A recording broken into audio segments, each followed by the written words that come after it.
Hey boos, welcome back to my channel. Go ahead and subscribe for your girl. Hey guys, I'm back with another video, but I'm not going to be talking about books today. Today is going to be like a mental health type of day. Excuse my dog in the background if you can hear him.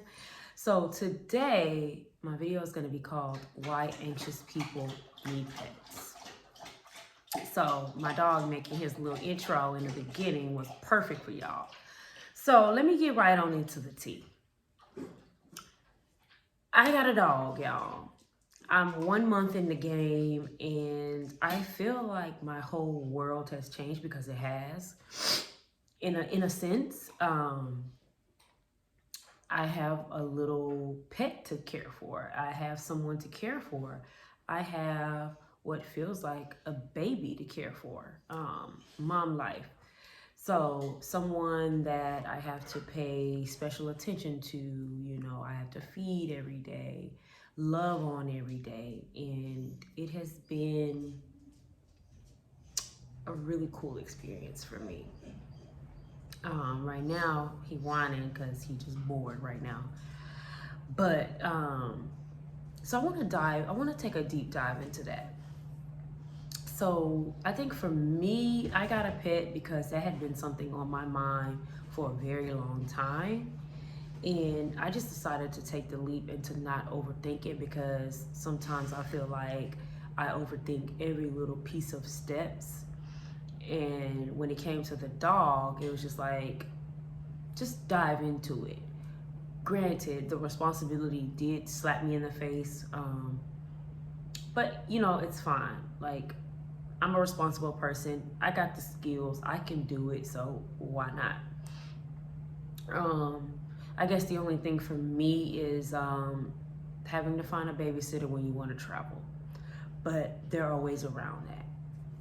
That's minor details to the grand scheme of things, right? Somebody told me a year ago or 2 years ago when we were in the heart of the pandemic that I needed a pet.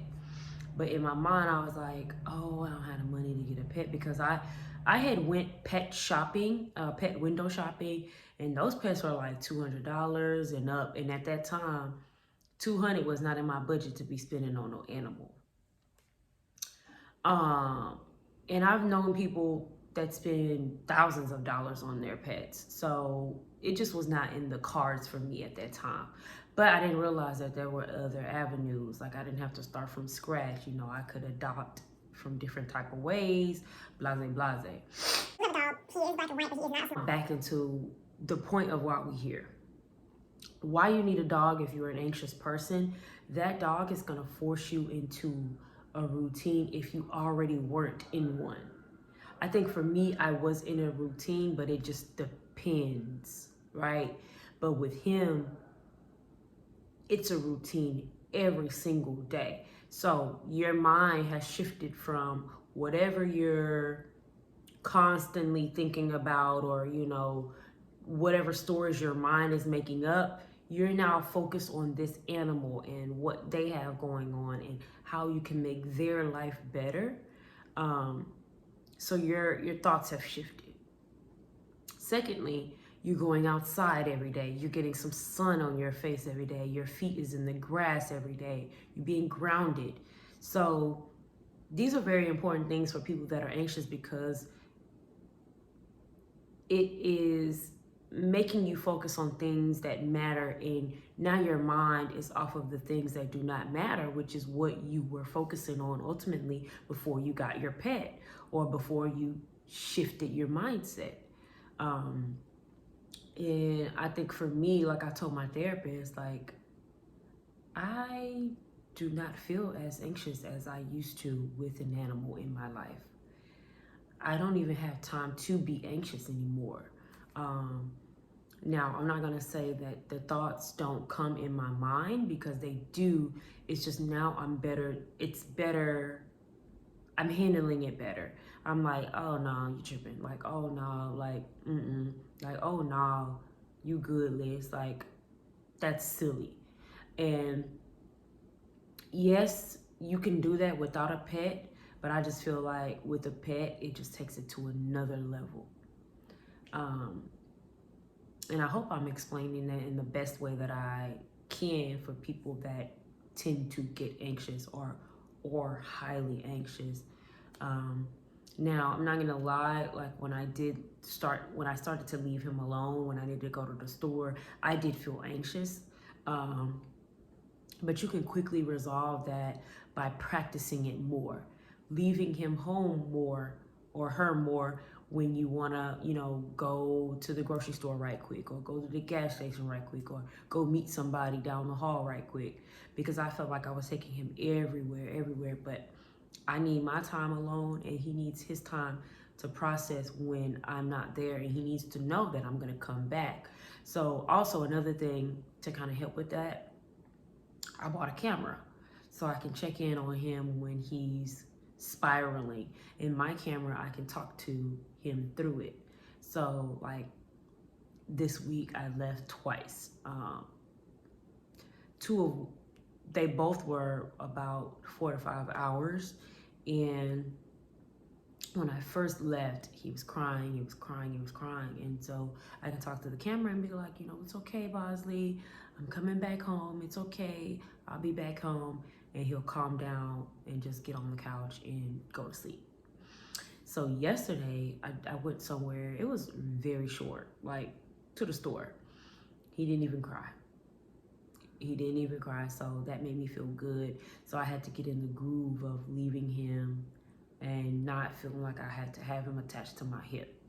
And also helping me prepare for motherhood in the future, because, I feel like I can be a tad bit overbearing at times. And with this animal, or with my baby boy, it's helping me like ease up a bit. So I just feel really good, and I feel a lot of I don't know, a lot of love for an animal that I've known in a short amount of time, and I can tell that he loves me too.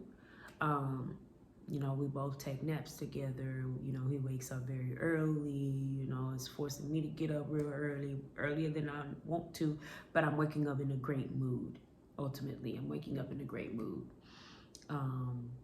Even when I take my naps and, he trying to tell me that I'm sleeping too long, he'll come over there and lick my little forehead. I just think it's so sweet and so precious.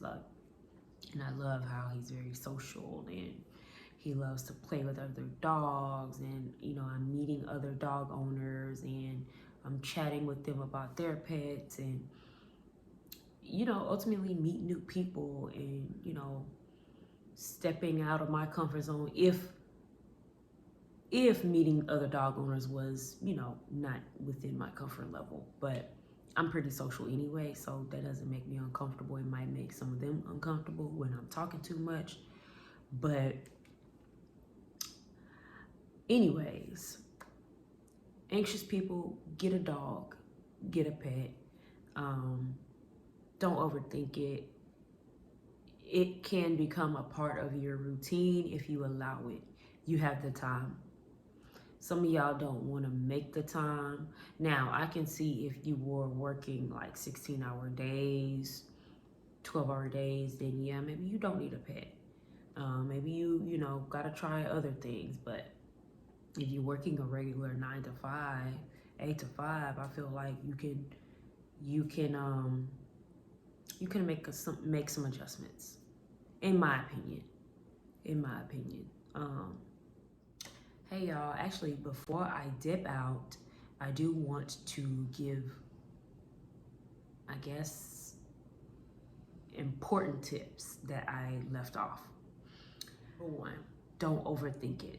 Just do it. Number two, ignore the fucking opinions, because apparently everyone has an opinion about everything, especially pet ownership. And number three, if you're worried about where you live accepting your animal, like your landlords or whatever, you can register your pet as an emotional support animal, and legally those people cannot say anything to you about your animal. And also, there is no breed restrictions upon that. So that's your right. In case you didn't know, I did a lot of research about it. My animals registered. I got an attorney for all of that.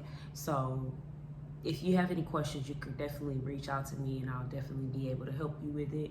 So I did want to say those before I dipped out. So peace out again. The real thing this time. All right, bye y'all.